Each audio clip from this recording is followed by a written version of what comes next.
Nada, quería hacer algunas reflexiones para extender un poco más lo que escribí hoy, lo que tengo en el clip fijado, y quizás si también alguien quiere hablar del tema se puede unir,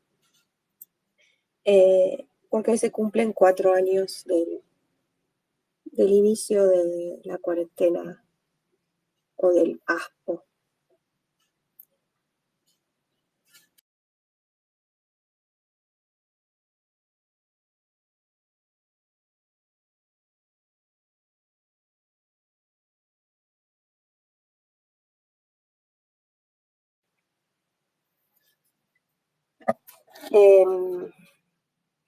El aislamiento social preventivo obligatorio empezó el 20 de marzo del 2020, hace 4 años. Y hola, ¿qué tal? Y bueno, yo quería hablar un poco no tanto ni de lo que me pasó a mí con eso, ni tanto de las escuelas, que hemos hablado bastante, sino, ahí te apruebo para hablar, Lopi, pero espérame un poquito después para, para darte entrada. No quiero hablar tanto de todo el tema de las escuelas, del que hablé un montón en Twitter, en todos lados, pero sí quiero hablar como de la nula o la muy poca relevancia que se le da al tema en los ámbitos académicos, en las reflexiones académicas y de politólogos sobre el tema. Me impresiona que cuando se tiene que explicar a Milei de una u otra manera, todo esto desaparezca. Entonces, bueno, quería como reflexionar un poco sobre los porqués de, de este tema. Hola Últimamente, María, ¿qué tal? hola Lopis, después te dejo, un ratito te dejo hablar.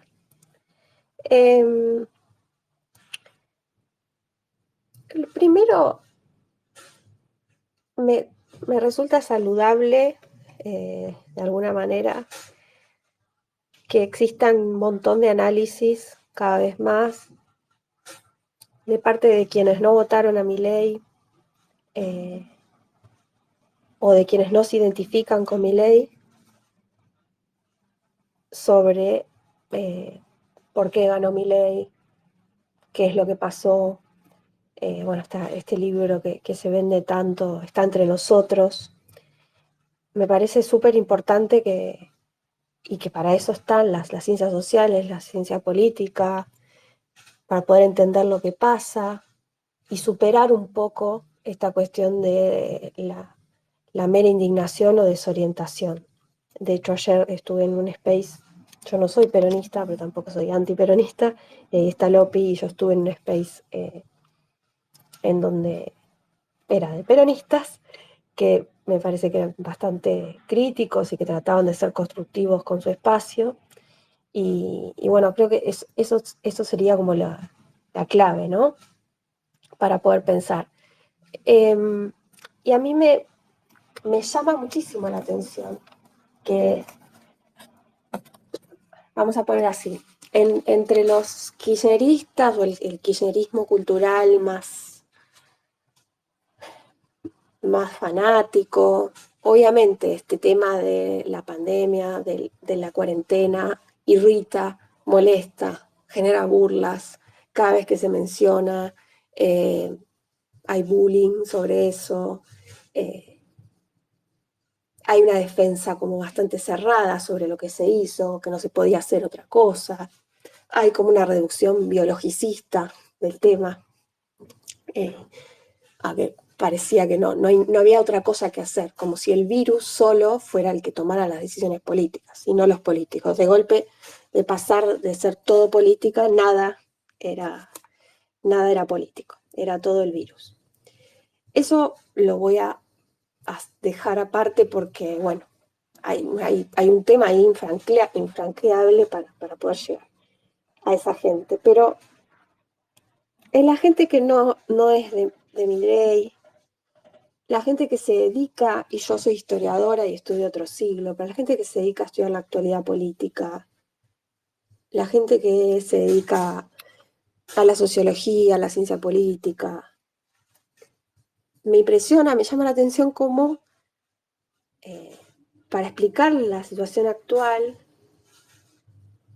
de Milei, hacen referencia a la dictadura, hacen referencia, o sea, a procesos históricos realmente muy complejos, muy traumáticos para la sociedad argentina, desde la dictadura, la hiperinflación, el menemismo y todos sus efectos sociales, la crisis del 2001, incluso alguna parte de la crisis del kirchnerismo. Hablan de todo, incluso algunos son colegas míos, son historiadores. Mencionan todas esas cuestiones para explicar el fenómeno Milei. Pero no mencionan, o a veces lo hacen al pasar, o ni siquiera, un evento como la pandemia, que fue totalmente histórico en el sentido pleno del concepto, atravesó la vida de todas las personas, no solo las que éramos opositoras al gobierno, eso es lo que no se entiende, digamos, en múltiples sentidos. La atravesó no solo porque la gente se enfermaba y podía morir de COVID, sino también porque la gente perdió el trabajo, la gente vio morir a familiares que no los pudo ver morir, o de COVID o de otras patologías. Aumentaron muchísimo los problemas de salud mental, esto está medido por el Observatorio de la Facultad de Psicología de la Universidad de Buenos Aires. En ese momento hubo un pico de pobreza muy alto, lo mismo la desocupación en las mujeres, lo mismo la caída de las denuncias de abuso y maltrato de género, por esto de las mujeres tener que estar encerradas con su propio abusador. Y bueno, la crisis educativa y en los niños de la que he hablado hasta el cansancio y no quiero hablar de eso ahora. Pero lo que sí me llama la atención es como la negación a la subestimación del evento pandémico como una catástrofe social. Que incluso si dijéramos que el gobierno hizo todo bien, incluso la gente podría haber quedado marcada a fuego por eso. Pero bueno, no tampoco se hicieron bien las cosas y acá es cuando lo voy a ligar con mi ley. Pero el primer punto es como la incapacidad total en la ciencia política mainstream, sociología, etcétera, de poder ubicar esto. Creo que tiene que ver con que en ese momento que pasaron las cosas, estos mismos sociólogos, politólogos, no todos, la mayoría, no dijeron nada o se atajaron más en el tema del virus, ¿no? Fueron una cosa, fueron una fuerte explicación biologicista de los fenómenos que para ellos eran todo política hasta hacía un minuto antes. Entonces, en ese sentido, creo que fallaron a la sociedad y tengo también mi hipótesis de por qué mucha gente hoy no se molesta mucho en defender ni a las universidades, ni a CONICET, ni a nada, porque creo que se formó para algo social o político, no sé, en ese momento tenía algo para decir, sin negar sin volverse un antivacuna, sin volverse un negacionista del virus, sin volverse nada de eso. Entonces, primero tipo, es la perplejidad total. Esto no se nombra, es como una cosa muy de locos, de fanáticos, de obsesionados, y yo recibo cartas, a veces para firmar, de intelectuales, para repudiar a Milei, y donde se nombran 500 hechos históricos y este no está. y para mí es constitutivo de lo que está pasando. Y creo que cuando dentro de 100, 120 años venga un historiador y lea esas cartas de intelectuales, le va a ser muy fácil investigar lo que está pasando porque va a decir dónde está que no se nombra la pandemia.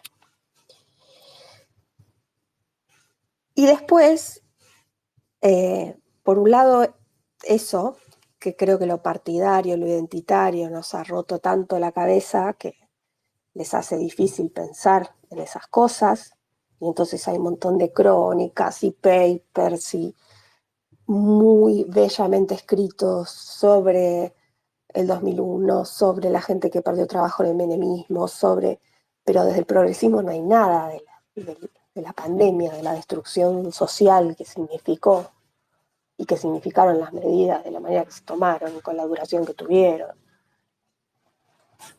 Y la incapacidad de ver, y acá viene lo de Milei, o sea, dejo el punto académico y paso al punto político, la incapacidad de ver que eso no es algo de 5 personas de Twitter que están obsesionadas con el tema. Es algo que moldea a la gente en general. Cuando ves pasar tweets o te juntás con amigos o alguien habla en la cola del supermercado o cuántas veces la gente remite sin querer a algo de la pandemia, divide su tiempo vital entre antes y después de la pandemia. Dice, porque yo antes de la pandemia, después de la pandemia, en la pandemia esto, o sea, ya directamente como una medida de tiempo, antes y después de Cristo. Después, muchísima gente que o no había nacido en el 2001 o que era muy chica, ni hablar del menemismo, cada vez más, cada vez más.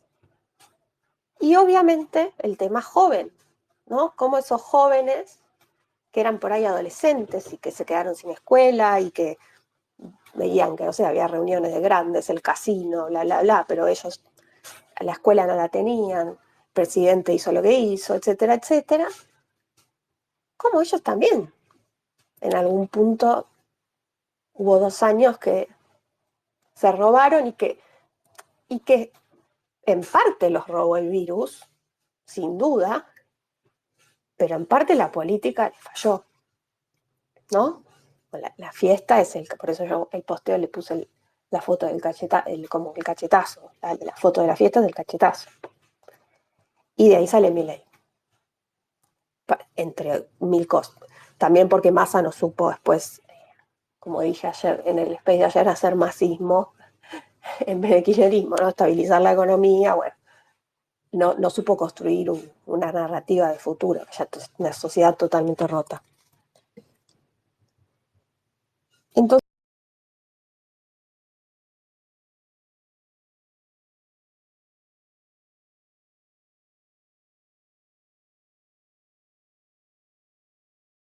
un plano destacado para explicar lo que pasa con Milei y para explicar a la sociedad y para validar lo que siente gran parte de la sociedad, porque no es una idea mía, no es que hay gente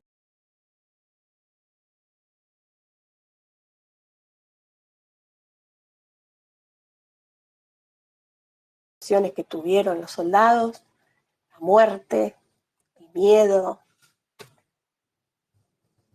No es una guerra, pero es un evento de una magnitud muy importante.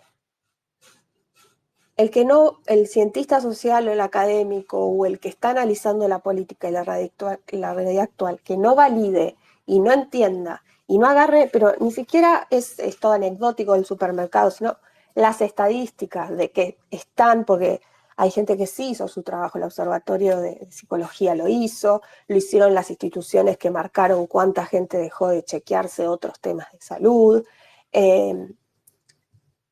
Lo hizo el INDEC en su momento, marcando cuánto había subido el desempleo en las mujeres, cuánto se perdió para los niños, cuánto subió el suicidio. Hay un montón de indicadores. El cientista social o el politólogo o el líder de opinión, y me atrevo más, el defensor de derechos humanos, con todo lo que pasó,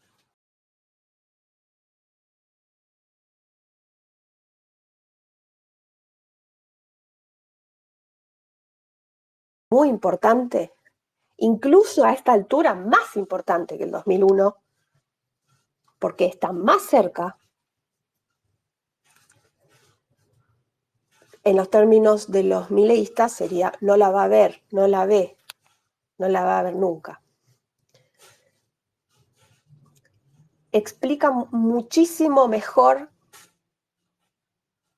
y creo que si se dedicaran a eso encontrarían muchas más explicaciones de las que yo puedo encontrar porque no me dedico a la actualidad exactamente, muchísimas claves de lo que pasa hoy, mucho más que buscando en el 2001, ni hablar en la dictadura, que fue otra cosa, que es una cosa terrible y que por supuesto que hay que seguir hablando, que está suferiado, que está toda la memoria, que no puede volver a pasar, perfecto. Pero eso no explica o explica muy poquito de lo que pasa hoy. Entonces, bueno, eso es lo que quería como reflexionar un poco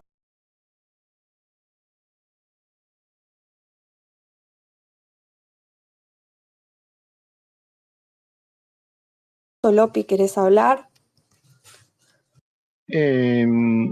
Sí, pero no sé si estoy a la altura del análisis que estás haciendo porque es un tema que vos lo tenés estudiado. ¿En qué podemos dialogar? Decime, me adapto a la charla, pero si vos tenés una formación académica y has hecho un estudio que te ha llevado mucho tiempo, en mi opinión, no sé si te sirve de algo. No, me sirven todas las opiniones porque justamente lo que percibo es al revés, es que no se han validado no las opiniones académicas. Las opiniones académicas no son capaces de validar lo que pasó en la sociedad, lo que le pasó no lo que me pasó a mí haciendo un movimiento para abrir las escuelas. Lo que le pasó a la señora que hoy me escribió diciendo no me dejaron saludar a mi mamá que no tenía COVID, pero que se murió 2 días después. Y no aparezco después en ninguna nota y no aparezco después en ninguna, no sé, o una reflexión desde como vos te sentís como peronista Si lo sobre vamos a hablar, esto. si lo vamos a hablar en serio y sin ser, sobre todo tremendistas, si queremos, si alguien quiere ser extremista que lo sea, pero por no ser tremendista. Yo creo que hubo dos etapas. Una etapa hasta el primer verano, que yo creo que fue el invierno del 2020, no sé si lo recuerdan. Ahora, cuando nos volvimos a encerrar en el invierno del 2021, como que respondió quizás un poco a la pandemia y un poco a políticas propias de un país que necesitaba repetir el esquema del año anterior. No sé qué opinas de eso. Y por otro lado, hacer un estudio sociológico o de impacto en la sociedad de todo esto, y es difícil. Vos fíjate que no sé si se terminaron de vertir bien todos los datos ¿cómo es? Del censo, ¿te acordás? Como para decir, bueno, Sí, empezamos. faltan datos, pero hay datos. O sea, como decía, o sea, hay datos del Observatorio de la Facultad de la Universidad de Buenos Aires. Hubo muchos datos del INDEC en ese momento, que digamos el trabajo de Marco Labaña en ese momento hay que destacarlo, se hizo, eso se publicó más allá de las ideologías, incluso por sobre lo que debería para mí haber hecho CONICET. El INDEC estuvo más a la altura, pero entiendo que el último censo sí, fue un desastre, Yo, todo yo este creo tema que que no sé. yo creo que los argentinos y todo el mundo, debe haber algunas sociedades que lo realizan, tenemos que empezar a llevar un registro digital en el cual de lo que se vive todos los días, toda la semana, todo el mes, haya gente que se dedique solo a la información y a guardar los puntos centrales que fueron marcando otras realidades en el día a día, porque hoy por hoy precisamente la Big Data que se llama es tan grande que lo que vale más es el análisis que se hace con esos datos. Entonces, no sé Argentina qué inversión tiene en ese tema, si sobre todo si interactúan entre más de una facultad, entre más de una, ¿cómo que se dice? De una disciplina, para empezar a crear una historia más cercana, no como vos que sos historiadora, digamos, creo que lleva siempre un tiempo intentar contar la historia, pero hoy debería ser más rápido eso. Es verdad lo que vos decís. Ya se debería estar Sí, haciendo un incluso análisis de hace 2 años atrás. se necesita un poco, para hacer historia se necesita un poco de distancia, pero muchas veces los sociólogos, los politólogos, no sé, hacen, o incluso en notas de opinión, hacen análisis sin tener big data, o sea, hay mucha cuestión intuitiva, o en las cartas en contra de Milei, no sé, ahí hay datos, pero no hay un estudio atrás de una No, no. tesis de doctorado. Incluso, Y, mira, y esto se pasa como por arriba, como invalidando una catástrofe social. Más allá de lo que decís que yo comparto, porque yo al principio, como todo el mundo, acaté lo que había que hacer y de hecho lo tengo escrito en el libro, o sea, cuando cerraron las escuelas, las cerraron en 180 países, no lo inventó Alberto Fernández. El problema fue después, el problema no fue en marzo con la venda, sin saber qué hacer. eh, incluso, digamos, mira, lo que puedo tirar así a la mesa, hay canales muy buenos, muy específicos de acá, te voy a nombrar algo, nada que ver, ponele de campo, bichos de campo, creo que hay un programa o un streaming, y después canal rural y eso. Pero ¿qué ocurre? Los conocimientos son o para alguien que está muy en eso, o como que no le llegan a la gente, o como que están perimidos al momento que llegan. No está planteado, no se le da a Argentina, no se les está dando importancia al conocimiento. En Argentina, ser científico, ser investigador, estudiar ciencias duras, ciencias que no sean, no sé, soy contador, abogado o algo así, es algo que no se motiva. No sé si ustedes van por los colegios cuando están terminando los chicos y les dicen, miren que si estudian esto, después van a poder hacer esto. Ese tipo de cosas se tiene que empezar a construir a partir de ahora, por lo menos. Hay un programa de CONICET del que yo participo que es con crear vocaciones científicas, pero bueno, tampoco es que ahora hay como mucho futuro para eso, es difícil a veces a los chicos también venderles que eso es lo que tienen que hacer, pero existe. Existe, digamos, el tema también es, bueno, en qué lugar quedó la ciencia o los científicos también con esto de la pandemia, por qué cala muy hondo este discurso a veces anticientífico y muy agresivo de Milei y compañía. No sé si alguien quiere pedir la palabra, así puede pedir para hablar en el micrófono, además de Lopi. Bueno, porque estos son como unas pruebas que yo hago así, pruebas piloto en las que no le aviso a nadie que voy a hacerlo, eh, pero como Te, precisamente te, por te eso, puedo como, preguntar algo, María. Eh, sí, decime, Quizás te doy vuelta a todo, pero cuando vos haces un qué miedo. estudio, cuando vos haces investigación, ¿frente a qué te sentás? ¿Frente a una computadora? ¿Vas a un lugar específico donde... o un poco de todo eso? ¿Recabás datos Mm, de qué manera? un poco de todo, lo que pasa es que yo trabajo del siglo XIX, están todos muertos, bastante, entonces sí, o voy a archivos y a veces está digitalizado el archivo y no tengo que ir, muchas veces no está digitalizado y tengo que ir yo a sacar fotografías de las fuentes de la época, después tengo que leer todo lo que se escribió sobre ese tema, no solamente a los protagonistas, sino todo lo que se escribió sobre ese tema, encontrar una pregunta o varias preguntas o varias hipótesis nuevas de algo que no se dijo y escribir. Ahí vino Eh, Fabiana. Justo quizás, Fabiana, esto que yo acabo de preguntar no es de lo que ella abrió. ok, Eh, bueno, la probamos a Fabiana Fabiana. tiene muy buena charla, creo que te va a entender de lo que estás hablando más que yo.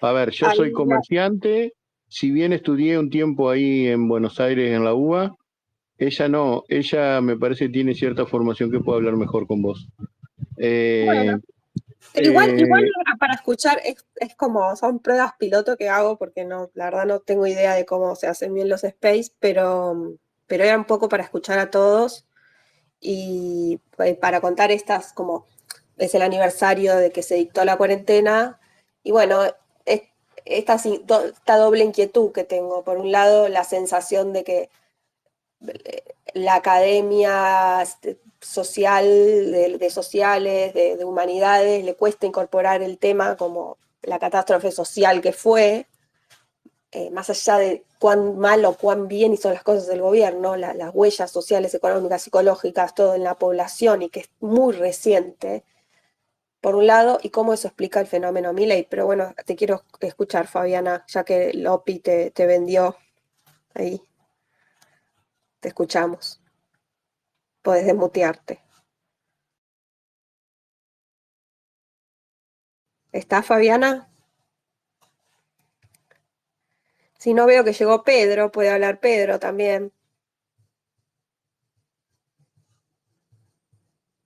Fabiano, Pedro,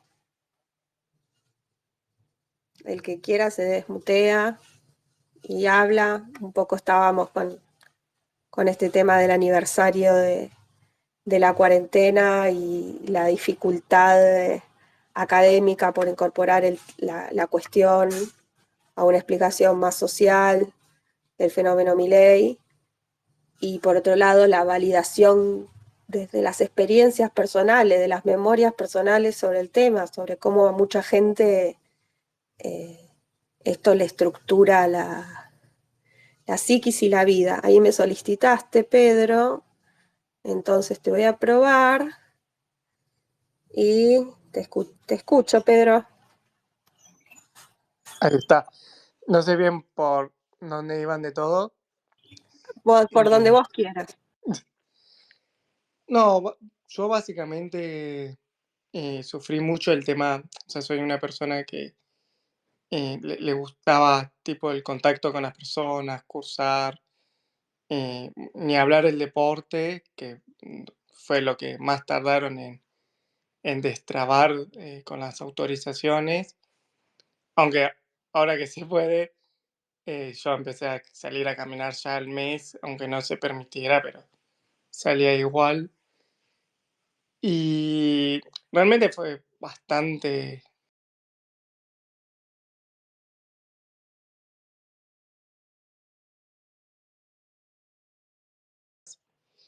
que como se podía remoto y no tenía que viajar ni nada, en ese sentido le saqué provecho a ese mal, digamos, pero por el otro lado, o sea, era no ver a mis amigos, no poder entrenar, eso de entrenar en casa no funcionaba tanto y la verdad era más riesgoso, de hecho, básicamente me rompí los meniscos por entrenar en casa. Eh, y psicológicamente, o sea, yo siento que me afectó.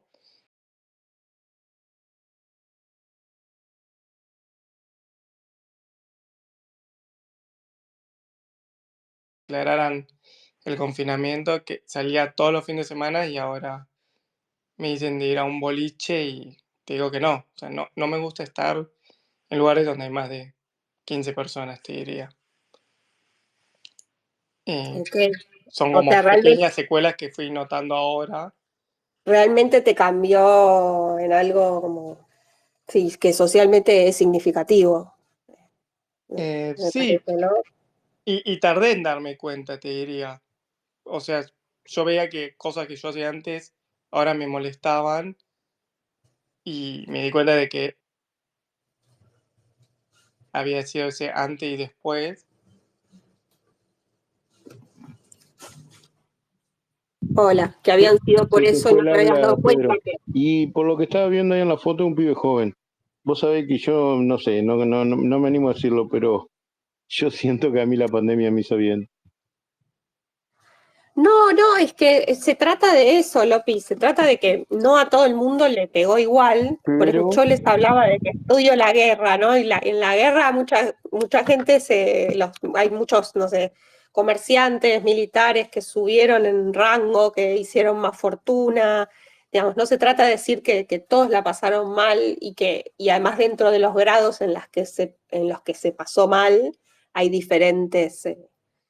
Bueno, no es lo mismo que se te muera toda la familia a, qué sé yo, tener miedo de estar con muchas personas, pero más allá de la experiencia personal como de uno, como lo que las, las estadísticas muestran, y lo que yo también, la evidencia anecdótica, es esto de escuchar cómo estructura el tiempo la pandemia en la gente, ¿no? Antes, como decía Pedro, ¿no? Yo antes y ahora como algo que cambió, algo que se rompió, eh, sentir algún miedo muy fuerte. Son todas cosas que la crisis económica, la gente que no era lo mismo, sí, o sea, la gente que tenía que salir, aunque estuviera prohibido salir, porque tenía que trabajar, porque tenía que comer. a mí me pasó Eh, que yo ya estaba, a ver, yo si hubiera tenido que estarlo cuidando a mi viejo se me hubiera complicado, pero él justo había fallecido, ponele, no sé, 9 meses antes. Y yo lo había estado cuidando durante mucho tiempo, así que como que no me pegó mal porque lo disfruté y bueno, y duró varios años sin ser una persona más que vieja, digamos, no estaba muy mal. Y cuando me toca la pandemia, vivía en una zona de constante movimiento.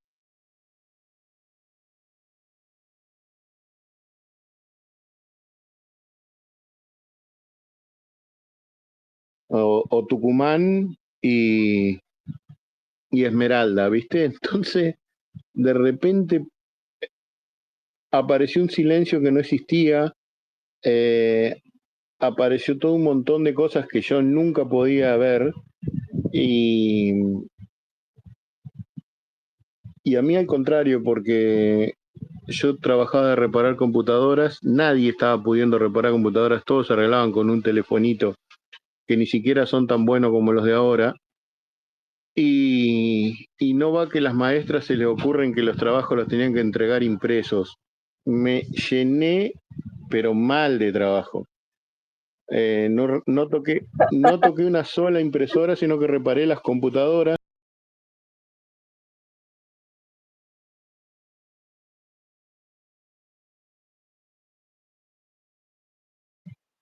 claro, estabas preparado para lo inesperado. Me eh, tocó para bien. Encima, como te digo, Sí, sí, como el de los accionistas de Zoom, de Zoom, que era una aplicación nada y de o como golpe, Netflix, que estaba sí, también. montada y compró 560.000. Pero bueno, pero más allá de eso, yo estaba, yo soy una persona gorda, estaba bastante gordo y un tiempito empecé a tener miedo a agarrármelo y después dije, no, voy a vivir peor si tengo miedo a agarrármelo que si me lo agarro y, y no me hice más la cabeza y bueno, no la pasé mal, debo reconocerlo, pero bueno, yo ya, él lo veo más chico, quizás le conviene hacer terapia, porque estas Sí, cosas se seguro, arrastran y te vuelven. sí, seguro. Pedro, ¿estás ahí? Sí, sí. ¿Qué tal lo que te dice Lopi de hacer terapia? ¿La haces? ¿No te parece? Lo consideré más que nada por el estrés que me genera recibirme y la cuestión laboral, pero más allá de eso, lo consideré con el tema del tumulto de personas, pero bueno, me lo puse como meta de este año para después de recibirme empezar con ¿Y eso. cómo hiciste, perdón, por ahí estoy metiendo la pata, pero creo que la foto la hiciste pública? ¿Cómo hiciste el otro día en un recital? Creo que te vi. ¿Tuviste algunas estrategias para afrontarlo? ¿Te quedaste lejos de la gente? Eh, es medio raro eso, porque yo tengo dos estrategias para los conciertos desde siempre, pero en especial de post pandemia, que es o vaya, que es al frente de todo, pero ahí tenés gente que te asiste con agua, tenés dentro de todo una corriente de ventilación y no ves que tenés personas adelante. Claro. O sea, sabés que tenés las personas atrás, pero no las ves, lo cual juro que ayuda.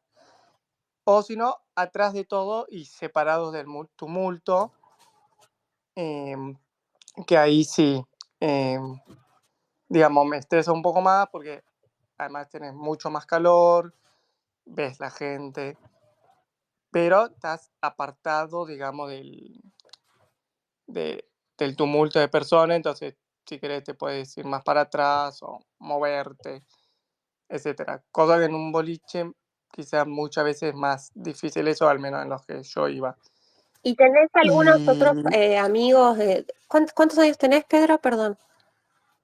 26. ¿Y tenés algunos otros amigos que hayan también quedado con algo parecido a lo que te pasa a vos u otro tipo de cosa o que les haya costado más la facultad o al revés, que lo hayan disfrutado? Amigos Conocidos. de cursada, mucho más jóvenes que yo, les costaba la presencialidad, porque claro, ellos no llegaron a conocer lo que era cursar universitariamente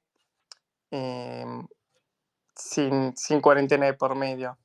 Entonces, cuando empezamos a volver a las clases híbridas o empezar la nueva normalidad, digamos, les costaba un montón, no querían ir, no les gustaban los ruidos, como que quedaban como que el ruido, viste, de los recreos, de la gente hablando y eso, como que no les gustaba, ya estaban acostumbrados a estar en sus casas con música, incluso a distraerse, porque también lo que hacían muchos, y yo soy culpable de que en algunas clases, era que dejábamos la clase puesta y después la veíamos a nuestro control, digamos. Sí, el típico, bueno, yo doy clase en la facultad y apagan todos la cámara, o que después se pasaban la clase, algo así también, ¿no?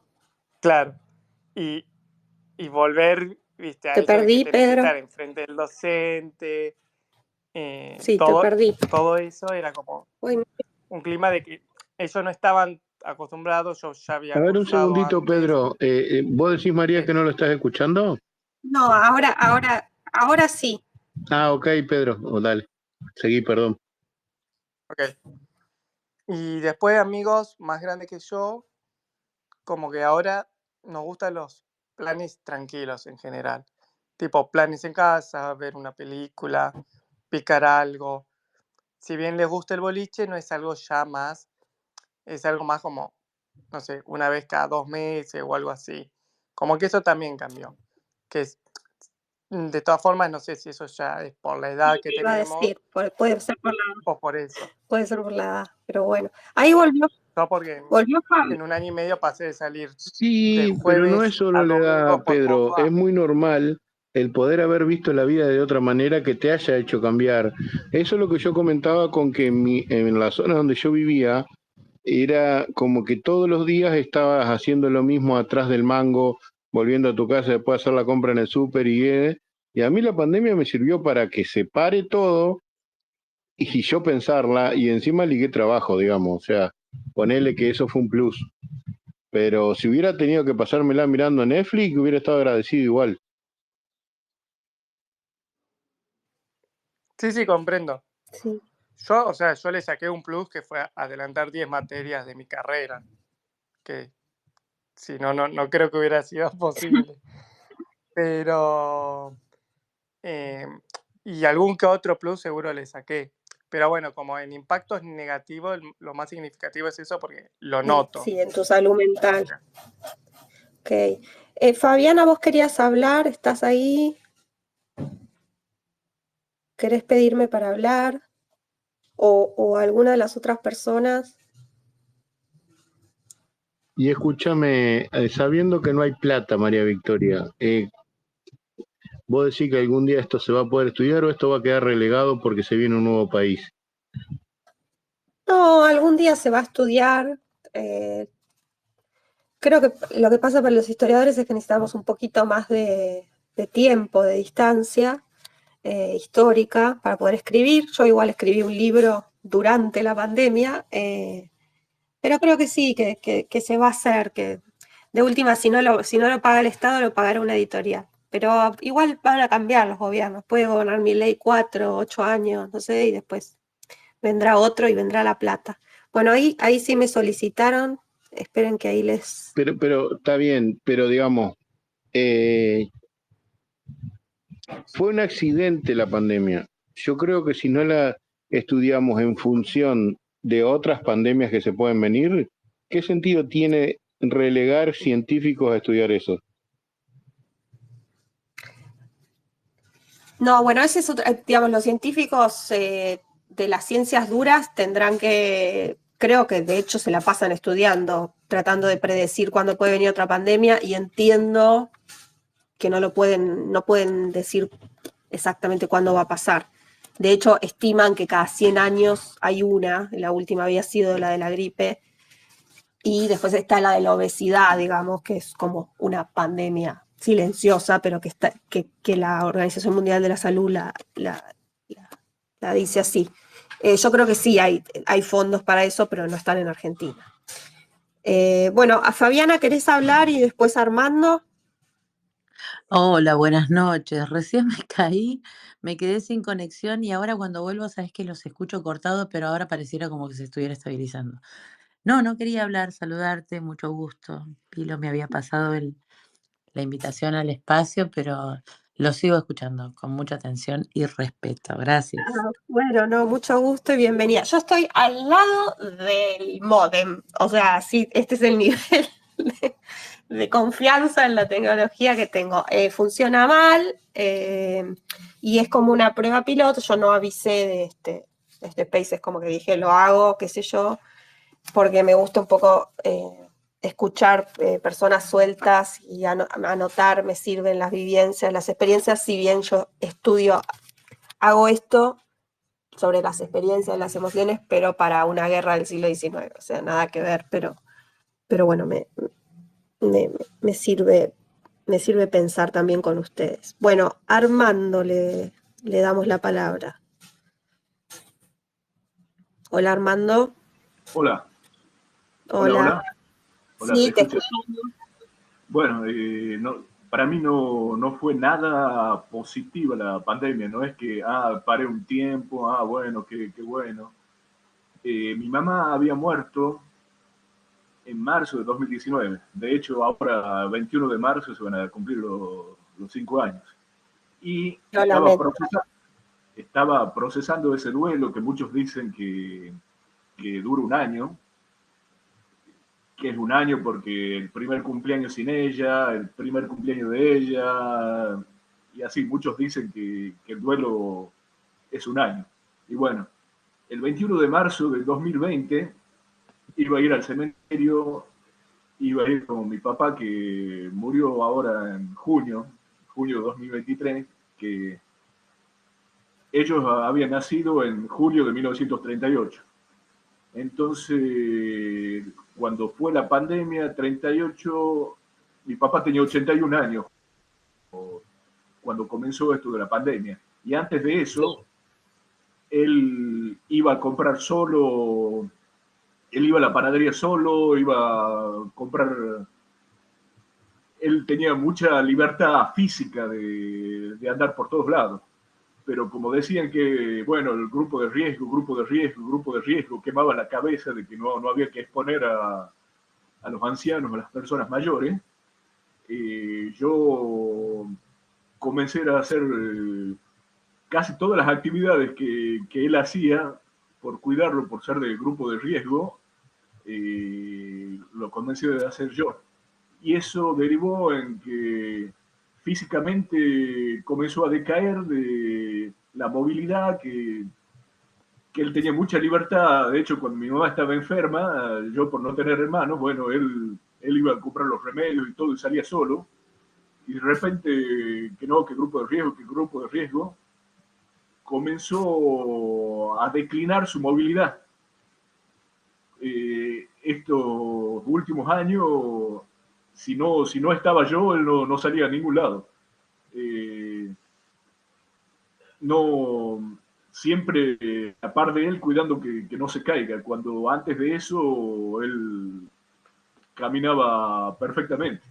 Y supongo que a otros ancianos les habrá pasado eso. Mi tía, su hermana, antes de eso hablaba con una vecina, le gustaba hablar con una vecina, murió a los 98 años, también era mucho más anciana, pero cuando la fui a visitar, cuando ya no había tanto peligro para ella, casi lo hablaba. O sea, ese ejercicio de los ancianos de comunicarse con la gente se restringió y en el cerebro le produjo de lo peor. O sea, el acostumbramiento a hablar, a movilizarse, que grupo de riesgo, que no hay que exponerlo, que no hay que exponerlo, que no hay que exponerlo, les hizo muy mal que comenzaron a decaer, así como los niños nacidos en esos momentos, o los niños pequeños, 4 o 5 años, perdieron el ejercicio de comunicarse, así, de aprender a comunicarse. Los niños no aprendieron a comunicarse y los ancianos se les atrofió la comunicación y la movilidad. La movilidad, un deterioro cognitivo y sí, en la movilidad. ¿Y qué te pasó? Y Armando, a vos personalmente, que además de todo el dolor de tenía que terminar mi carrera, que recién ahora voy.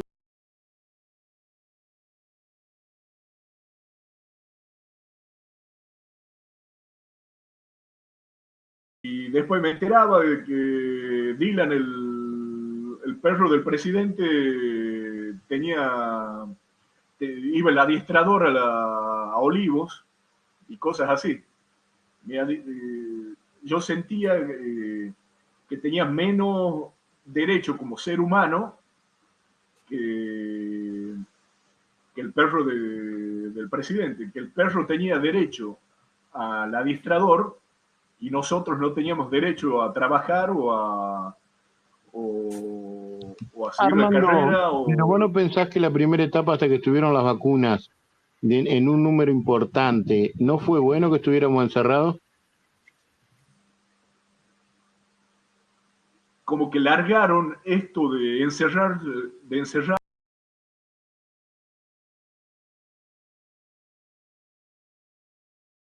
Yo pienso lo siguiente, ahora que me estoy poniendo en tema, porque la verdad que es un tema que yo ya lo había cerrado. No le dimos ni bola a la pandemia hasta